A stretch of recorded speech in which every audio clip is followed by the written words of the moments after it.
All right, here we go. I don't know how big this one's gonna be though. Like the actual league content. They're doing so much everywhere else. How good can this league be?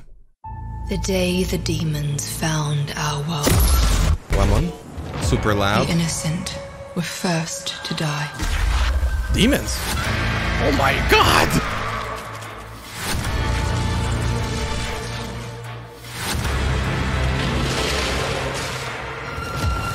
What the fuck?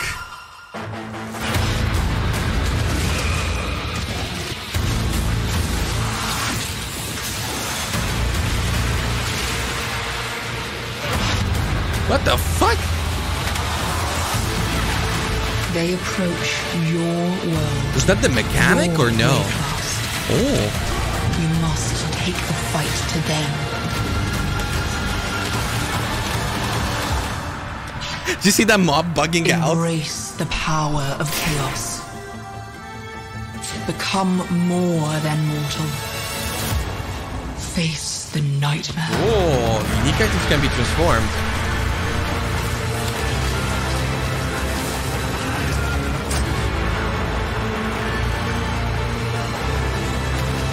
Whoa!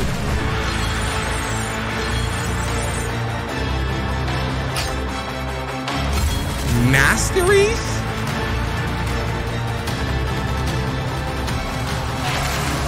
Whoa, what's that? They are ravenous.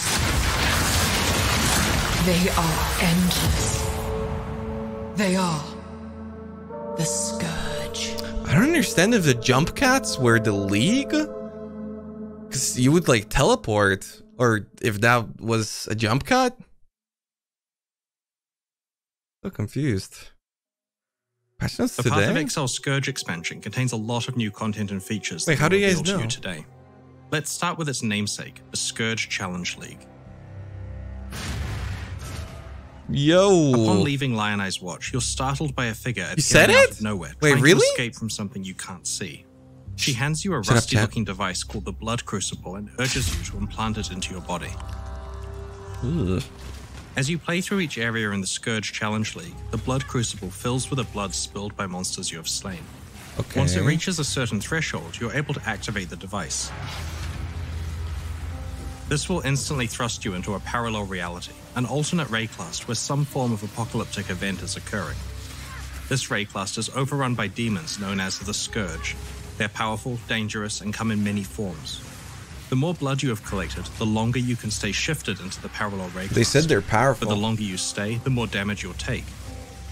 When the Crucible's blood runs out or you choose to shift back, you are instantly returned to your original location in our Rayclast to continue your journey. Seems speedrunny. 18 stacks. You can see in the top left. So why enter an alternate reality to fight a horde of ravenous demons?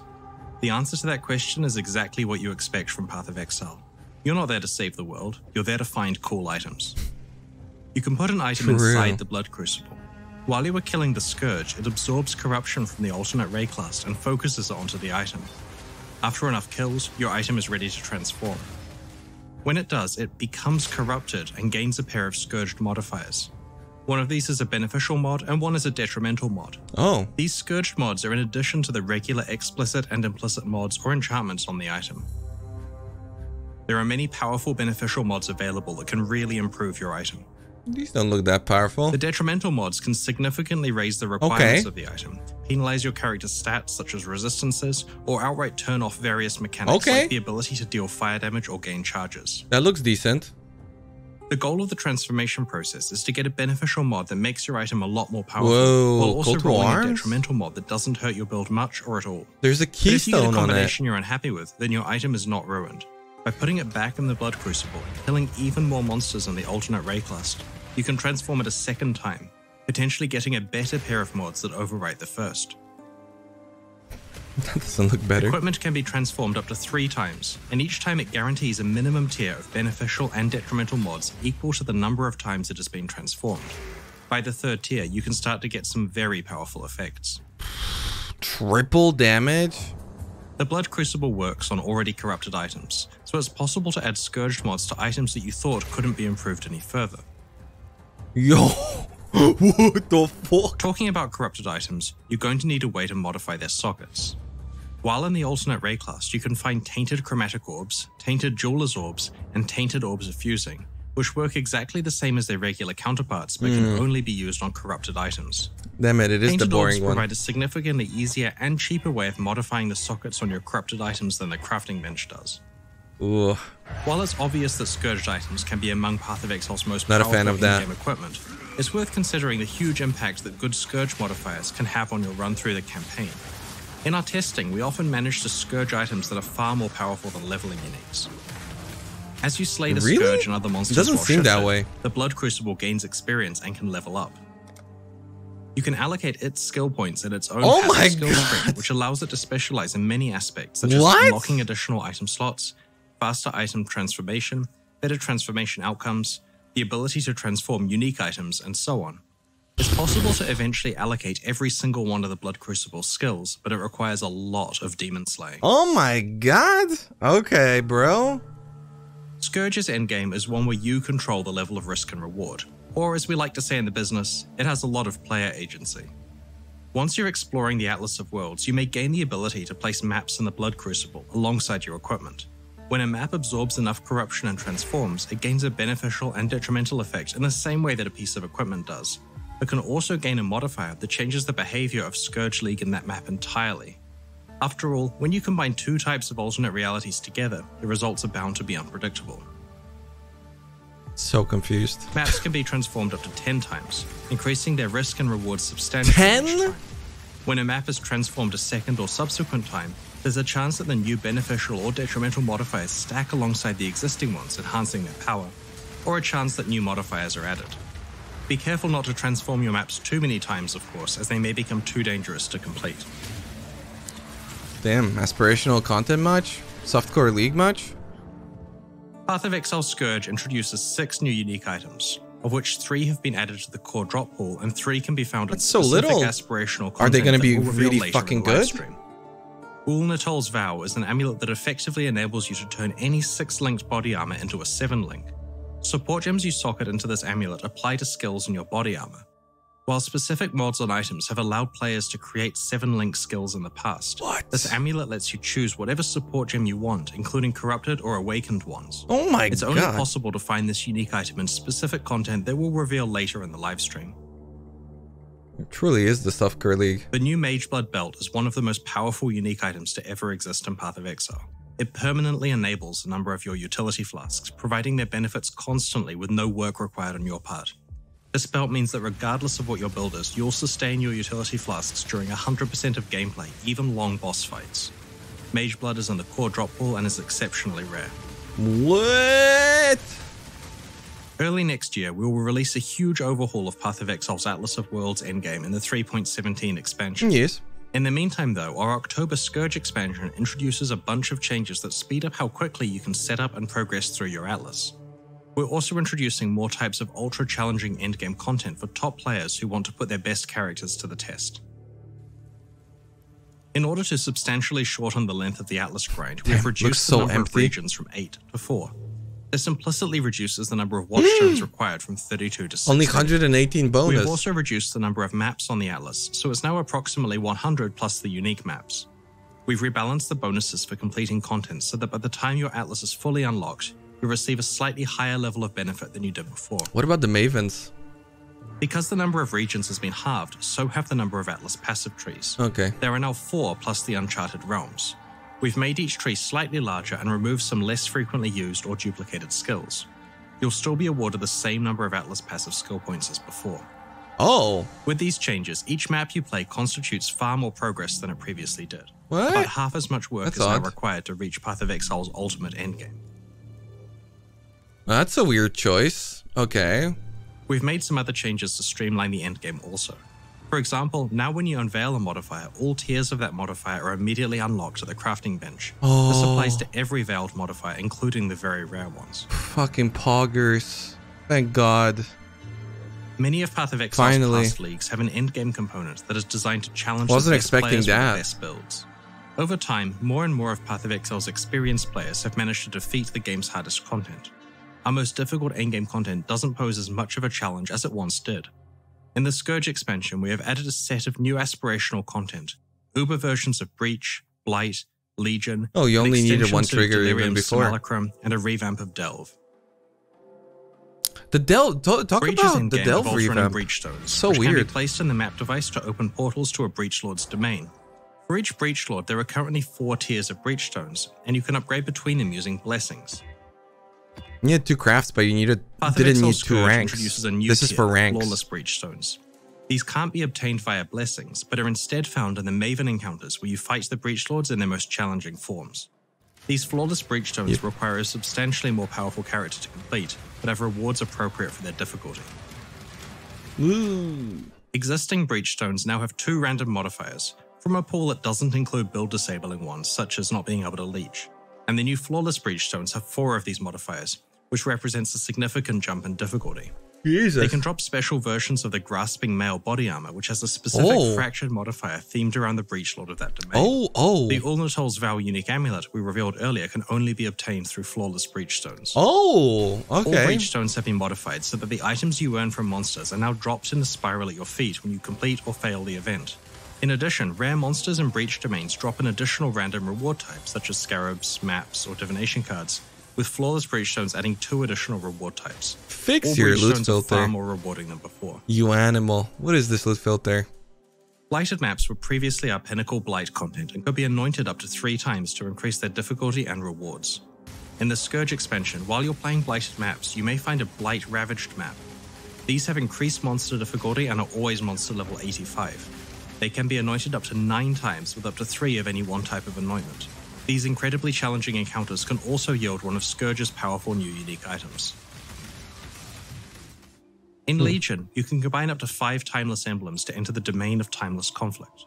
While playing the domain in this expansion, you can find unrelenting emblems, which can be mixed and matched with timeless emblems for a substantially more challenging and rewarding encounter. I really wonder how the tower balance is going to be in Ravenous Delirium Blight. Simulacrum encounter has been extended, with 10 additional waves of combat. As you can expect, these extremely difficult extra waves are very rewarding and feature escalating chances for a Delirium boss to spawn. With each wave you play, the Simulacrum now has increasing chances of dropping Cluster Jewels and past Wave 20 Delirium unique items. Previously, you could only get a maximum of 1 Delirium unique item per Simulacrum, but now you can walk out with multiple high-value items such as Voices. Damn. Simulacrums not only represent a lot more value now, but also an opportunity to truly test your character against some of Path of Exile's hardest content. That shit looks real In hard. addition, Delirium orbs are now a lot more common, and Delirium's rewards have been improved due to less popular ones like Prophecy and Talisman being removed entirely. Oh, I coomed. We've made quite a few changes to Delve in the Scourge expansion. The first change is that we have completely rebalanced the entire thing so it's just more rewarding and more challenging at earlier depths. In general, monsters scale to have more life but less damage than before. We've improved monster skills and biome modifiers to make deeper depths more challenging to go with their better rewards. Due to these changes, we've wiped the standard Delve ladders but have retained your previous depth on your characters. To get back on the ladder, just play at whatever depth you are still able to complete. We've also improved the Delve catch-up mechanic. Previously, if you entered Delve for the first time at level 90, you'd be taken to a depth that is the equivalent of Tier 1 maps. Yes. Now we'll be taken to the equivalent of Tier 13 maps. Oh. This means that if you want, you can essentially ignore Delve until the late game rather than having to play as you go. Very good. We've increased the base sulfite cap from 600 to 1200. Underground cities are now more common and you'll encounter bosses more often, including all. Fuck yeah. You can rarely find fractured items with Delve modifiers on them. Fractured items? We've also increased fossil and resonator availability throughout the Azurite mine. Fossil availability outside of Delve has been reduced. All resonators dropped are now chaotic resonators, with alchemical resonators not dropping anymore. We've also improved the least powerful fossils. Wait, they can't drop at all anymore? But it's been a long time since we've done a big rework of Path of Exile's iconic passive skill tree. The Scourge expansion includes quite a lot of changes, and before I list them, I want to emphasize that our goal here has been to They keep were the trash. tree They were as similar cheaper to at before as Nico, possible. which made them good. All of your years of muscle memory will not be wasted. The tree will still feel like the back of your hand, despite our changes. While planning this rework, we examined every aspect of the passive skill tree. We reviewed and improved each of the tree's class start areas, we added new clusters of skills, improved existing ones, and concentrated power more directly on each skill's primary function. What? The process of doing this identified that many passive skills had niche stats that didn't matter to most characters or distracted away from the purpose of what the skill was trying to do. That is so much. When we took niche stats away from a skill, we buffed the primary function of the skill so that it was more concentrated on one purpose. While I'm sure that powerful passive skills sound great to you, you're probably wondering what happened to all of those niche stats. You see, while we were doing this revamp, we realized that specific build-enabling niche stats appearing in specific locations on the tree actually constrained players' passive builds in quite severe ways. Players who wanted to get several specific niche stats often had little flexibility with the rest of their tree because they had to plan around getting to the specific clusters that had those niche stats in them. We decided we wanted to solve both problems at once here, to move niche stats off the main tree, but also to provide a way to get them, preferably from many different locations all over the passive skill tree. And that's how we came up with a passive masteries system. Outside of the class start locations, all passive skill clusters that have a notable passive in them now contain a passive mastery. What? When you allocate the first notable passive in each cluster, a mastery becomes available to allocate in that cluster. When you spend a passive skill point on the mastery, you can choose a specific stat to gain. This list is shared with all the clusters on the tree that have the same theme, so you can travel to any of them to get the stat you want. What the As you fuck? allocate a mastery stat, it's crossed off the list for that theme. That's fucking crazy. This mastery system has That's so essentially let us cool. add hundreds of powerful new notable passives that you can access from all over the tree. In addition to the stats that we moved into masteries when consolidating power on the rest of the tree, we got to come up with a bunch of new interesting niche stuff to enable even more builds. Oh my god. We've also rebalanced a few keystone passives, changed the locations of some, and added 6 new keystones to the tree. Overall, Path of Exile's passive skill tree is now a lot more powerful, with concentrated power coming from core passives and a selection of build-enabling niche additional stats brands available on masteries for you to pick between. Oh my god, the cluster jewel, the fucking Crusader or whatever is on it. Introduces a whole variety of new skill gems with many different purposes. Two of them are Brands new playable concepts again? unlike anything we have done before.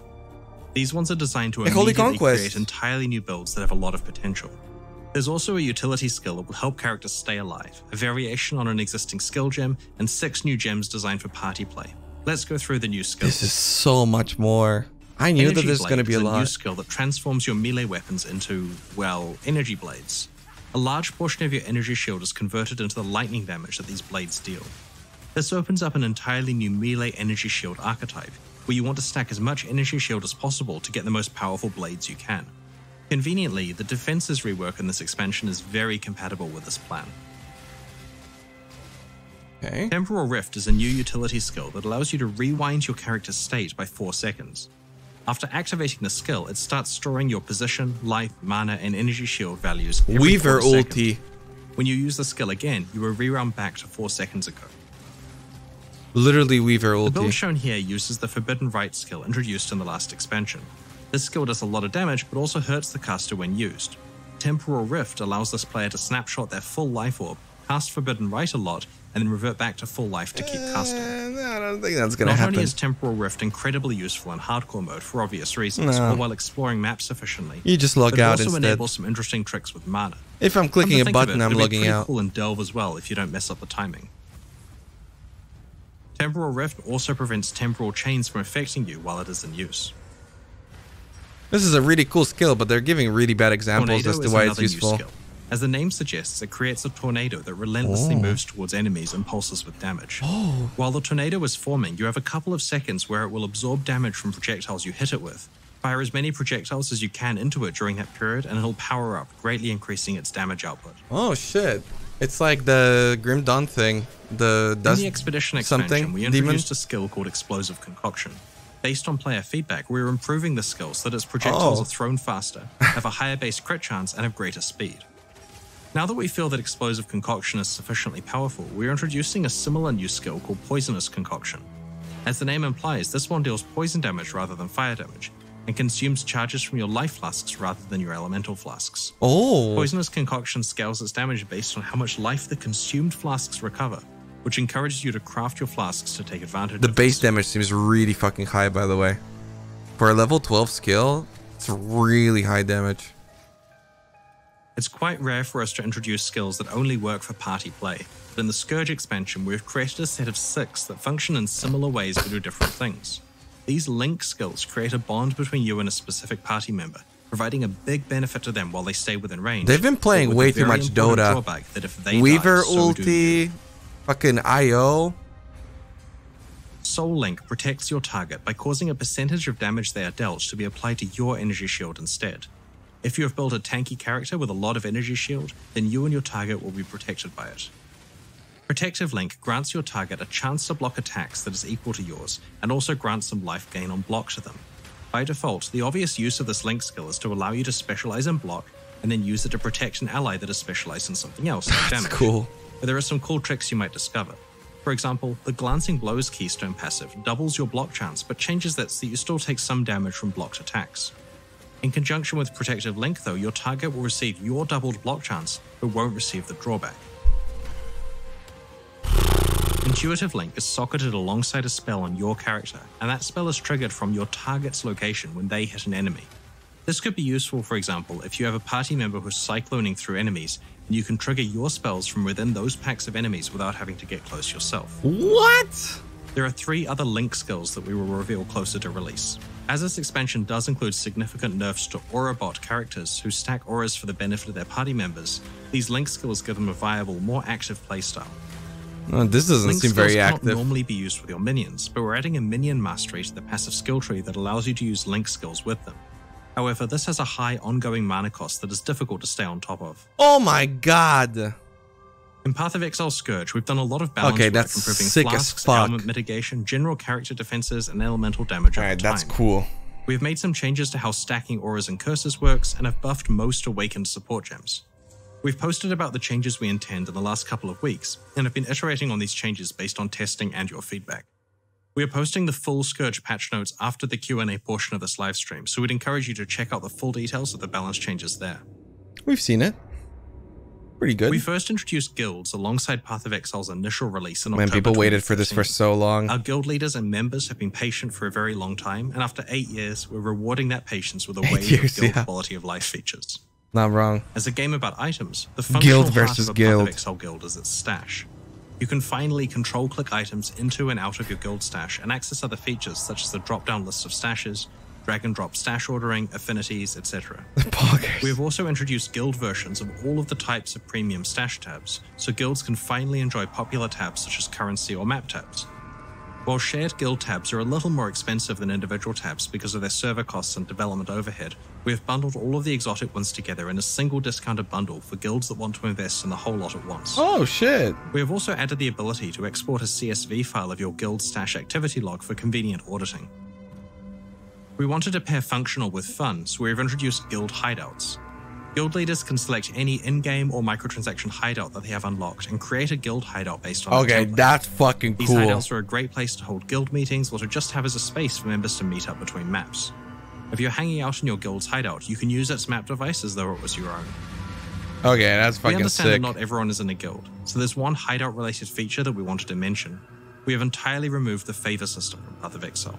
From this Finally. expansion onwards, all hideout decorations that could previously be obtained with favor are now available to all players in unlimited quantities. That's both great. Personal and guild hideouts. Now, there's nothing stopping you from making the hideout of your dreams. What about We've also master added a missions system now? that allows you to What do you filter get? decorations by tag because there are just so many available to you by default now. Damn, that's pretty great too. Alongside Path of Exile Scourge, we're introducing the Expedition content from our last expansion into Path of Exile's core game, with a few adjustments. Expedition artifacts are no longer tradable items, which has 2 key effects. The first is that they are automatically collected as you complete expeditions, and the second is that all characters can now engage with the Calgaro merchants, without having to feel that their best plan is to trade the currency away to other players who may use it more efficiently than them. It's a difficult decision working out whether to make specific items tradable or not, but we feel that on balance, this new approach will solve several problems with the system. It's also worth noting that the currency items that allow you to re-roll the vendor's inventories are still tradable. You'll start finding expeditions from Act 6 onwards. There's an 8% chance for a map to contain an expedition, and they can be further augmented through investment in the appropriate Atlas passive skill tree. 8%. Okay. As we move new leagues to core, we will replace outdated obsolete content. In this case, Expedition replaces Perandus. Oh. Details are in the patch notes. Fuck yeah. Fuck you, Parandus. Never liked you. You ruined my game.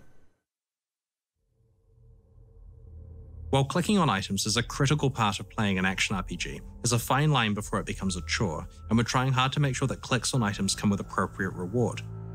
Expedition artifacts being automatically picked up isn't the only improvement we're making to reduce unnecessary clicks in this expansion. Yes. In order to make sure that each stack of currency items is worth a click, we're trying out a system where currency items drop less frequently, but in larger stack sizes. For example, Scrolls of Wisdom in the late game might drop 1/10 of the time, but when they do, it'll be in stacks of 6 to 14. This means that the click that you will make will gain you a much more meaningful amount of currency at once. We have applied this to many different types of currency items, and the effect of the system gets larger as you get further into the game. In addition, we've had a look at instances where item drops happen simultaneously, and we've made it so that items that can drop in stacks will automatically do so. This includes at the end of delves, incursions, rituals, blight encounters, breach zones, and the simulacrum. We have also applied this approach to many chests and areas like splinter drops throughout Path of Exile. Before we move on to our final announcement and live Q&A, let's have a quick look at the new set of supporter packs that are available right now to celebrate the launch of Path of Exile Scourge and help fund ongoing development of Path of Exile. Yes. Based on player feedback, we've increased the value of the $30 and $60 supporter packs by adding $5 worth of points to each one. This means that you now receive the full value of what you spend in points, with the new sets of exclusive cosmetic microtransactions on top. These include armor sets, weapon skins, portals, shields, and helmet attachments. The Ancient Dread pack contains an exclusive pair of wings, and the Intrepid Liege pack contains an exclusive pet. These new packs each have 3 value tiers that you can upgrade between within their respective series. Thank you so much for your support. Purchases of these supporter packs make expansions like Scourge possible. Whoa! Okay, that was fucking cool. Shortly we'll begin our Q&A and we'll answer your burning questions. But first, we have another quick announcement to make.